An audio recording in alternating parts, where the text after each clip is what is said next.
မင်္ဂလာပါဒီခုစာရာထိုးရတဲ့ plugin install လုပ်နည်းပြောပြမှာဖြစ်ပါတယ်ပထမအဆုံးမိမိကွန်ပျူတာမှာရှိတဲ့ binary တွေပိတ်လိုက်ပါပိတ်ပြီးတော့ zip ဖြည့်လိုက်ပါပေါ့နော် zip ဖြည့်လို့ရတဲ့ folder ထဲဝင်လိုက်ပါ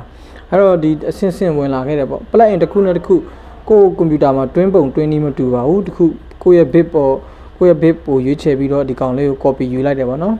copy ယူတော့ရင် copy ယူပြီးတော့ဒီ C လမ်းကြောင်းထဲကိုလာတယ်လာပြီးတော့ကျွန်တော်တို့ဒီ program file ထဲမှာဒီခုအောက်ကိုဆွဲချလိုက်မယ်ပေါ့နော်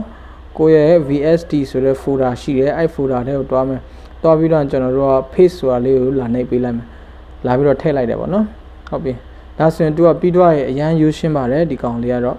ဟုတ်ပြီကျွန်တော်တို့ရဲ့ DAW ဖွင့်လိုက်ပေါ့နော်ကိုယ့်ရဲ့ DAW ဖွင့်လိုက်တဲ့အချိန်မှာဒီ F8 ပေါ့နော် F8 ခေါ်တဲ့နေရာလေးမှာကျွန်တော်တို့တစ်ခုပြီးတစ်ခုလိုက်ရှာယူမယ်ပေါ့ဒီခုဒီကောင်လေးကိုရှာထည့်ပြီးတော့ခေါ်လိုက်ပြီးအော်ဒီကောင်ဘယ်လိုအသုံးပြုလဲဆိုတော့မစမ်းကြည့်ရသေးဘူးပေါ့နော်ဟုတ်ပြီနောက်ပြီးတော့ဒီကောင်လေးထပ်ပြီးတော့နာမည်ပြန်ရိုက်ရှာတယ်ဒီကောင်လေးရိုက်ရှာတယ်တွေ့လာတဲ့အချိန်မှာဟော